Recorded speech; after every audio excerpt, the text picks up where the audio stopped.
안녕하세요. 하윤선의 슬기로운 보험생활 함께하고 있는 장은영입니다. 지금까지 집보험의 여러 가지 정보 그리고 또 집보험에서 어떤 것이 커버되고 어떤 것이 커버되지 않는지 알려드렸는데요. 지난 시간에는 화재 피해, 그리고 비, 바람, 번개, 해일 같은 자연재해, 그리고 물 피해는 집보험에서 커버를 받으실 수 있다고 말씀을 드렸죠. 그런데 홍수나 지진 같은 경우에는 별도의 보험을 가입하셔야 커버 받으실 수 있다고 알려드렸습니다. 이번 시간에는 이어서 집에서 발생하는 도둑이나 파손, 도난, 그리고 손해배상 피해 이런 것이 발생했을 때도 기타 커버리지에 대해서 알아보도록 하겠습니다. 먼저 도난 및 파손 피해, 집에 누군가가 침입해서 집안을 파손시키고 또 물건을 가져간 경우, 이런 경우에 집보험에서 커버를 해줍니다. 집에서 물건을 도난당한 경우에는 퍼스널 프로퍼티 커버리지로 보호를 받으실 수 있는데요. 이 퍼스널 프로퍼티 커버리지 안에는 그 각 아이템마다 제한된 금액이 있다고 말씀을 드렸습니다. 그래서 이 제한된 금액 안에서 보상을 받게 되는데요. 만약에 귀중품을 갖고 계셨다면 귀중품의 그 밸류를 다 보상받기가 어려울 수도 있습니다. 따라서 각각 그 항목마다 그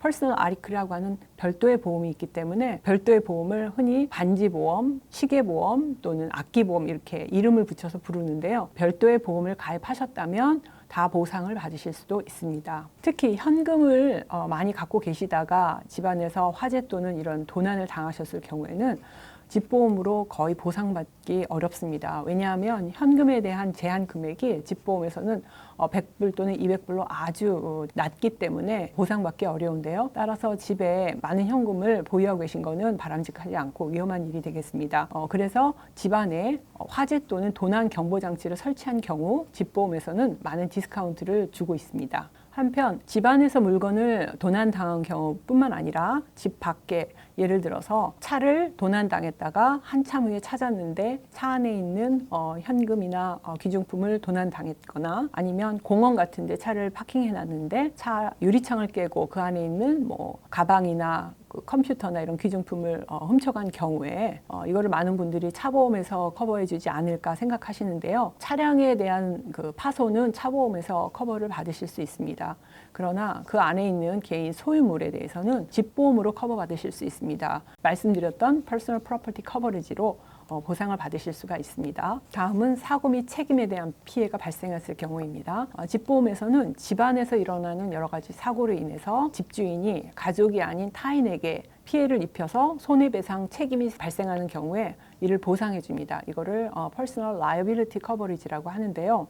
예를 들어서 집에서 키우는 강아지가 이웃집 아이를 물었다든가 아니면 지나가는 행인을 물어서 상해를 입힌 경우에 집에서 키우는 강아지는 집주인이 보호하고 관리해야 될 책임이 있는데 이를 이행하지 못함으로 발생하는 피해라고 판단해서 이것은 집주인의 피해 보상 책임이 있다고 판단되어 집보험에서 보상을 해줍니다. 또 방문자가 집에 방문했다가 계단에서 넘어지는 경우 많이 있을 수 있는데요. 이때 계단의 개수나 높이를 따져서 만약에 집주인이 그 계단에 적절한 보호 장치를 했어야 한다면 집주인이 이를 하지 않음으로써 이런 사고가 났다고 보고 그 피해 보상 책임이 있다고 판단되어 집보험에서 보상을 받으실 수가 있습니다. 뿐만 아니라 집 밖에서 일어나는 사고에 대해서도 만약에 피해 보상 책임이 발생한 경우에는 집보험에서 보상을 해주는데요. 가장 흔한 경우가 이제 골프장에서 골프카 사고가 났을 때 많은 분들이 이제 차 보험에서 보상을 받을 수 있지 않을까 생각하시는데요.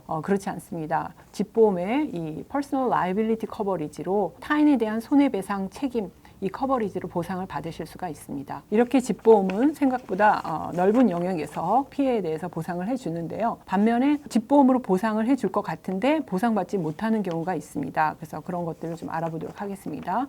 첫 번째로 벌레, 해충, 곰팡이 피해. 벌레, 해충, 곰팡이 피해는 집보험에서 보상될 것 같은데 일반 집보험으로는 보상해주지 않습니다. 우리가 잘 알고 있는 그 나무를 갉아먹는 털마잇 개미 피해 집보험에서 보상되지 않는 거 잘 알고 계시죠? 그래서 이 털마잇 개미 피해를 입었을 때는 심한 경우에는 집을 전체를 다시 지어야 하는 큰 피해가 발생할 수도 있습니다. 그래서 이 털마이트 그 개미 보험을 따로 거의 모든 집이 가입을 하고 계신데요. 조지아의 경우에는 특히. 그래서 집을 매매할 때 이 서티피케이트를 요구하는 경우가 대부분입니다.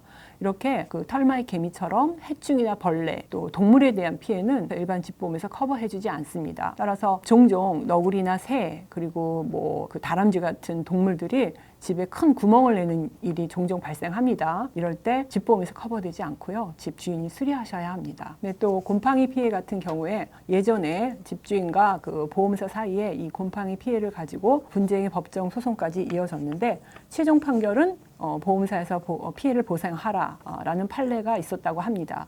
그래서 최근에 보험사에서는 이 곰팡이 피해에 대해서는 5,000불 내지 10,000불 이런 제한적인 커버리지를 추가 옵션 사항으로 제공하고 있습니다. 하지만 전체적인 보상은 받으실 수가 없습니다.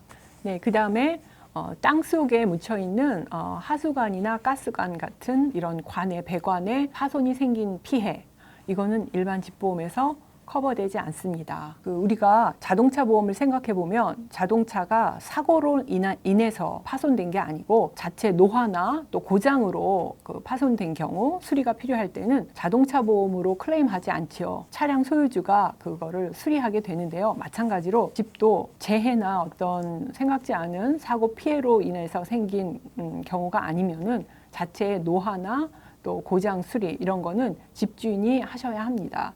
따라서 이런 땅속에 묻힌 배관 같은 경우에 그 손상이 됐을 때는 물론 퍼블릭 에어리아에 있는 것은 시리에서 관리를 하고요. 그 퍼블릭 에어리아부터 집으로 들어오는 그 구간부터는 집주인의 관할로서 집주인이 파손이 생겼을 때 수리하셔야 합니다. 그러나 일부 보험사에서 이 그 서비스 라인 엔도스먼트라고 해서 추가 옵션 사항으로 이 커버리지를 제공하고 있기도 합니다. 그래서 한번 가입하신 보험사에 그런 커버리지가 있는지 점검하실 필요도 있겠습니다. 네, 이런 질문을 종종 받게 되는데요. 냉장고, 에어컨, 뭐 보일러 이런 거 집의 일부로서 집보험에서 피해가 발생했을 때 보상을 해줄 것 같은데 보상되지 않습니다. 아까 앞서 말씀드렸듯이 이것은 자체의 노화, 고장, 수리에 해당하므로 이거는 집주인이 교체하셔야 하고요. 만약에 냉장고가 고장 나서 그 안에서 물이 바깥으로 리킹이 생기면서 부엌이나 뭐 마루 바닥을 손상시켰을 때 그 2차 피해에 대해서는 집보험에서 커버를 해줍니다. 하지만 냉장고 자체의 수리나 교체는 집주인이 하셔야 합니다. 네, 있습니다. 보통 이것을 홈 프로텍션 또는 홈 실드 보험이라고 하는데요. 이거는 집보험에서 커버되지 않는 이런 부분을 커버하는 별도의 보험이라고 할 수 있습니다. 추가 보험이라고 할 수 있는데요. 보통 집을 매매할 때 새로 구입하실 분들이 기존 집주인에게 이거를 구입해 달라고 요구하는 경우가 많습니다. 집을 구입하고 난 다음에 혹시 모를 이런 사고에 대비해서 이제 구입해 줄 것을 요구하게 되는데요. 그래서 일반 집보험과 별도로 이 보험을 구입하시게 되면은 이런 갑작스러운 고장이나 수리가 필요할 때 많은 도움을 받으실 수가 있습니다. 네, 지금까지 집보험에 관한 여러 가지 정보 알려드렸는데요. 부족하지만 유익한 정보가 되셨기를 바랍니다. 이제 다음 기회에 더 유익한 정보 가지고 또 인사드리도록 하겠습니다. 지금까지 슬기로운 보험생활의 장은영이었습니다. 감사합니다.